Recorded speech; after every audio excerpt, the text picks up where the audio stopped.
Hey Brainiacs and Scholars, it is Miss Bailey here, and we are going to be taking some time today to review our multiplication strategies that we have been learning all about, just to make sure we remember how to use each of these strategies when solving a multiplication fact. So grab your whiteboards, grab your markers, erasers, and be prepared to start solving some questions along with me here, okay? So we're going to start with our multiplication strategy of creating arrays. Okay? If I were to give you the multiplication fact of 4 times 3, remember that when you create an array, the first factor is how many objects you need going down, or how many rows you need in your array. And your second factor is how many objects you need in each row. So I would start by creating my 4 rows. Okay, so 1, 2, 3, 4. And now I need to make sure that I have 3 objects in each row. But make sure that you notice you technically already have 1 in each row because you've gotten your rows started. So I just need to make sure I have a total of 3. Once I do that with my top row, I can now easily go through and add in my objects to fill my array. Hopefully you then remember that you count up all of your objects to find the product of 4 times 3. So I can easily see here that I have a total of 12 x's in my array. Okay?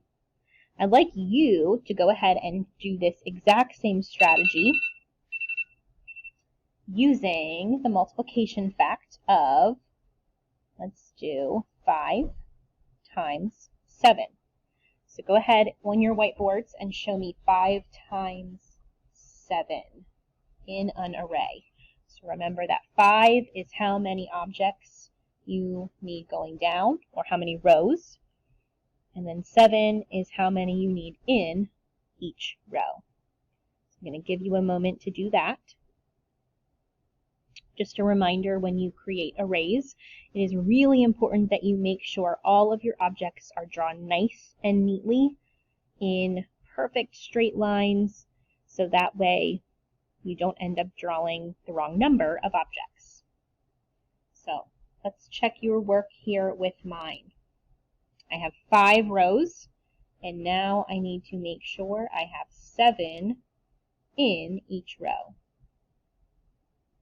The great part about doing this with a factor of 5 is that you can then go through and count by 5s to get your total. So 5, 10, 15, 20, 25, 30, 35 is my product of 5 times 7. Okay, good. Go ahead and clear your boards. And our next strategy that we're going to review is called repeated addition. And it sounds exactly like the way we do this. We repeatedly add the same number over and over again to help us get our product. So again, I'm just going to use the same example of 3 times 4. We already know our product is 12, but let's prove it. Let's make sure we remember how to show repeated addition. So this first number is going to be the number that I add over and over again, and this is how many times I need to add it. So that first factor is the number we'll write over and over again. The second factor is how many times I add the 3 together. So I'm adding 3 4 times. And then this is when I've taught you to draw those carets, and you're basically going to be finding the answers to a bunch of double stacks. So 3 plus 3 is 6. Then I get down to 6 plus 6, which is going to give me the answer of 12. Okay? So now it is your turn on your whiteboard, and I'm going to ask that you show me the product of 7 times 3. So think about what number are you adding over and over again, and how many times are you adding it? Hopefully you have realized that you are going to add the number 7 3 times. So go ahead, figure out what that gives you. Because you have an odd number,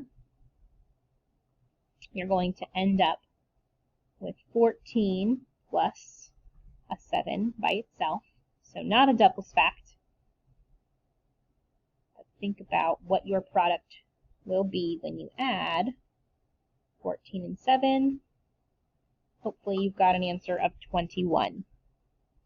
21 is our product of 7 times 3. Okay? All right, let's move on to our third strategy. For our third strategy, we are going to model equal groups. And again, these names are super nice because they sound exactly like the way we do this. So I'm going to create groups with equal numbers of objects to model the fact of 3 times 4. My first factor is how many groups I need, and my second factor is how many go in each group. So I'm going to draw my 3 groups, or 3 circles, each of those being one of my groups, and I need to put 4 objects in each.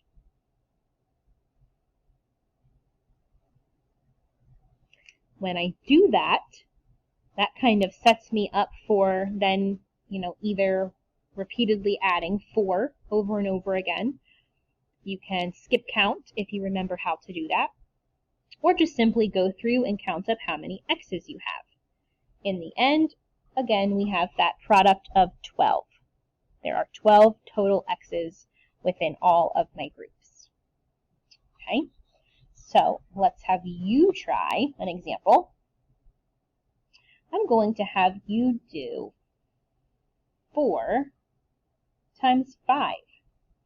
So create me 4 groups with 5 in each. So go ahead and do that. I'll give you a moment.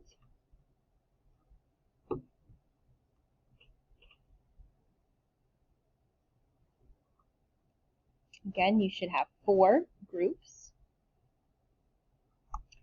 And you should be putting 5 objects in each. Again, your objects can kind of be whatever you'd like them to be as long as they are quick and neatly drawn. So that way, there is no confusion as to how many there are in each group. Again, the nice part about 5s is that I can go through and count by 5s. 5, 10, 15, 20. Our total number, or our product, to 4 times 5 equals 20. Okay, we've got one final strategy to review.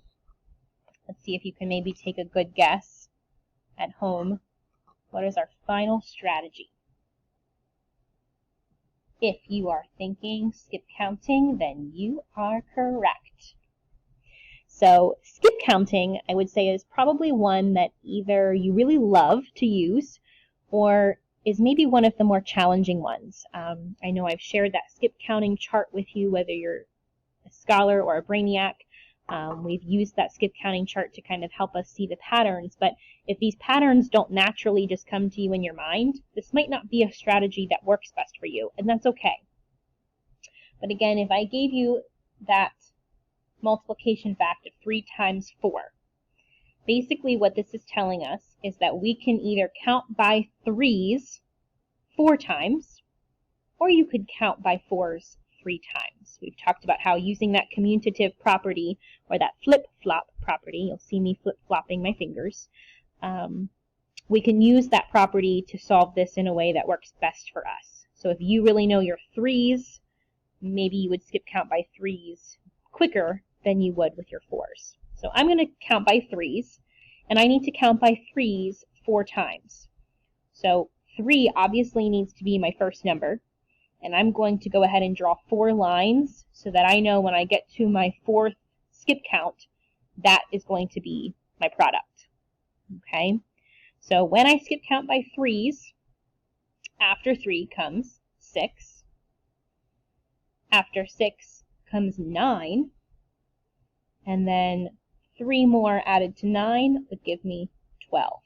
So once I've landed on that 4th number, I have found my product, again, which is 12. Okay. If I chose to do skip counting by 4s 3 times, I'd start with 4, and I only need 3 lines. After 4 comes 8, and after 8 comes 12. Either way, I get the same product. I'm just getting there a little bit differently. Okay, so my final question for you to review before you move on to doing some independent practice is going to be to solve the question of 8 times 4. Let's do 8 times 4. So again, skip counting by 8s might be a little tricky. You're adding 8 each time, but maybe you feel more comfortable skip counting by 4s. Okay, up to you. I'm going to take on the challenge of counting by 8s, and I need 4 lines. If you're choosing to count by 4s, then you need 8 lines. And Miss Bailey miscounted, so I need 1, 2, 3 more. There we go. So I will show you the answers either way that you chose to solve this. If you skip count by 8s, you'll land on 16, 24, and then finally 32. If you're choosing to skip count by 4s, you go from 4 to 8 to 12 to 16, 20, 24, 28, and finally 32. So again, either way, you get that product of 32. Notice that the higher number you skip count by, the less times it will take you to get there. So if skip counting by 4s is easier for you, that is great. You're just going to have more skip counts to get to your product. Okay? Thank you for listening to this video and reviewing your strategies with me. As you finish here, you are going to have your normal 4 math centers to work through.